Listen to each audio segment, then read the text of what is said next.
Well, a recent study of breeding bird populations evaluated 529 species, over 67 families, found in the continental US and Canada. And it found that 3 billion birds have been lost relative to numbers in just 1970, or 29% of 1970 abundance. Out of those 529 species, over half are declining. Grassland birds are experiencing the worst decline. Forests and Arctic tundra habitats also have notable even loss.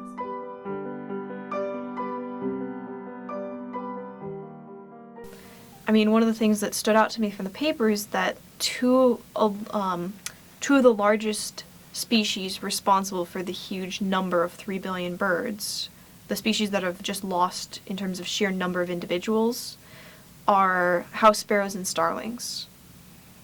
And these declines mirror those in their native range as well.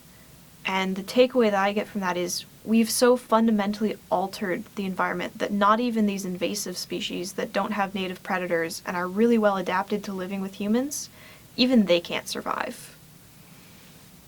There were people that called, they were concerned.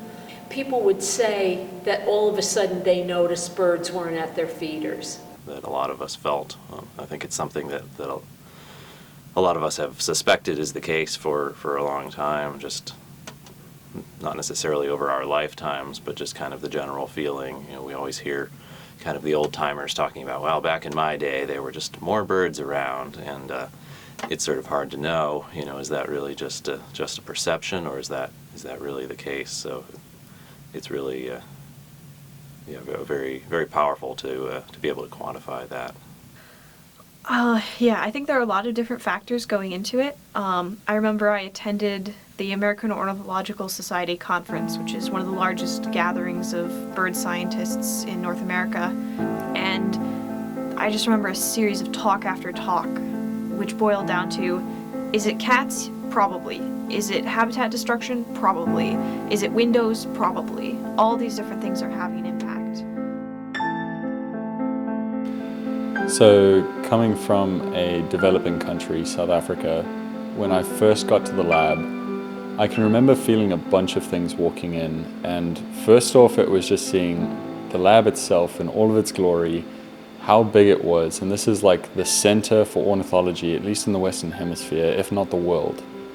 And myself coming in as a birder, obviously I was extremely excited because everyone speaks about this place, but it was more than that. I came here and saw a community that I think I'd been lacking most of my life. In South Africa, we don't have the benefit of having world-class educations where people come together and do incredible science, as well as work on projects that have reaches far beyond just a single border. They go around the world. So the idea really behind eBird is to build a global network that's able to understand the populations of birds all across the world. Our idea is to put up a network of bird watchers all over the world, and bird watchers basically can go out and they report the birds that they're seeing, and we can use that to say this is what's happening with different populations of birds. And so in the case of this recent paper, the authors were able to identify certain groups of birds that have had particular challenges and major declines. Things like grassland birds are some of the birds that have really declined in mass, and then you can start to say, okay, what is it about grassland ecosystems that seem to have made them particularly susceptible to these dramatic declines?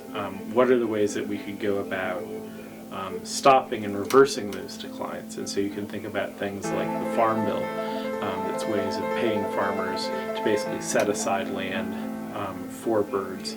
And eBird data is one of the ways that you could sort of start looking at the dimensions of this. So would it be better to set aside really large tracts of land, dozens of square miles that are contiguous? Would it be better to have connectivity between those types of habitat? There's a lot of questions about sort of how you spatially want to think about these. And with all of the data that people are entering into eBird, we can start exploring those kinds of questions. What we're looking at here is a species of nightjar. These are whippoorwills. And whippoorwills tell a pretty neat conservation story. And so when we look across this foraging guild of aerial insectivores, we see just widespread declines in these birds that share this similar foraging habit. Because these guys are so specialized on what they eat, one of the ideas responsible for their decline was that that insect populations have changed, and as a result of that, these birds have had to shift their diet and feed on less nutritious species of insects. Now that really illustrates one of the strengths of natural history collections and how collections can be used for conservation. They serve as this baseline, and they really help us understand where populations were at 100 years ago and where populations are now. And it's those differences really help us understand why populations are changing.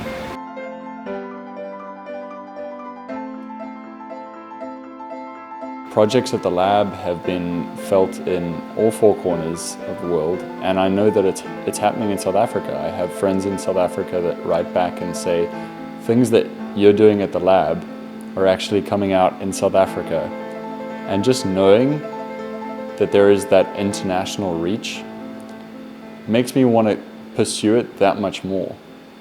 Because if we put more effort into it, who knows what we can do? Who knows where we can reach?